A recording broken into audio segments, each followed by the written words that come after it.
What is going on, guys? Grave here today. I'd like to talk about the article that Zos put out yesterday, kind of doing a deep dive of Western Solstice. So in case you missed that, this is a pretty good read, so I'm going to go ahead and hop right into it, kind of talk about exactly what all they went over.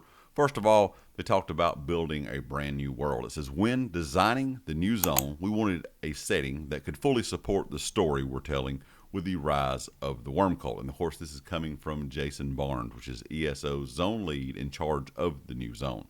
Building a new location gave us the freedom to craft something that fits the narrative while expanding the lore in a fresh and exciting way.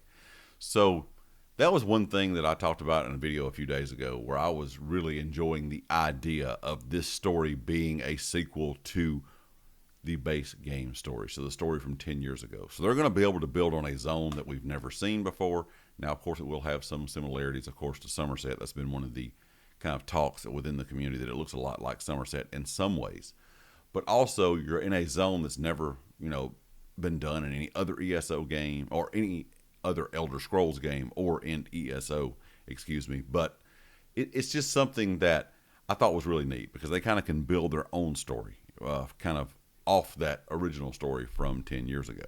They went on to say that not only can you now visit a lush tropical paradise in Tamriel, but you also get the experience a combination of Aragonian and High Elf culture, which I've talked about that in some other videos, thinking that the architecture being Aragonian and High Elf kind of combined is a really neat thing. It says the Aragonians have been here for a long time, and the High Elves weren't the kindest of island arrivals, explains these developers talking about this. You've arrived in a time of relative peace, but the echoes of the conflict can still be felt in the quest across the zone. So I think it'll be fun for folks to try to piece together what happened, with little hints and additional information hidden in dialogue and lore books.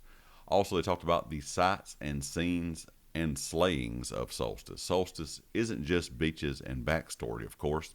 There's plenty to do as well, including quests to complete, characters to meet, and enemies to beat. Not only do we have a number of returning characters joining us on Solstice, but we also have a few newcomers with connections to fan favorites. Our adventures in Tamriel have always been built on amazing characters, and Solstice is highlighting and broadening our fantastic cast. It says we have several new monsters causing trouble across Solstice, and while the Guardians hold a special place in the heart as a lover of all things Aragonian, I think the new rolling behemoth earns a digital chef's kiss.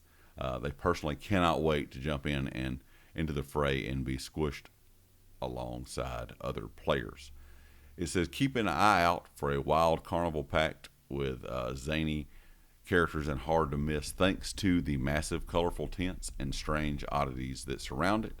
If you're looking for something with a spookier edge, make your way to the Haunted Manor. There are things you can uncover, the deep lore behind the house, and its long mysterious ties to the island of Solstice. It says achievements are an exciting way, of course, to reward you for your exploration, but there's plenty more you can earn as well, including new items, sky shards, style pages, and other examples, or other things as well, collectibles.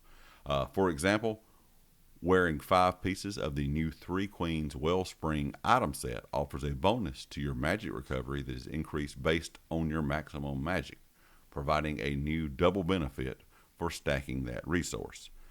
It says, of course, new sites, stories, challenges, and rewards await those explorers venturing into Western Solstice this June. So this zone seems like like I said, a lot of people are comparing it to what you would see in Somerset.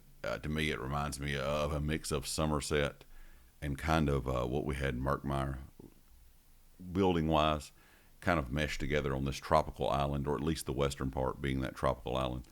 But they seem like they have put, some thought into, making that new story that ties into that original story, kind of a sequel there.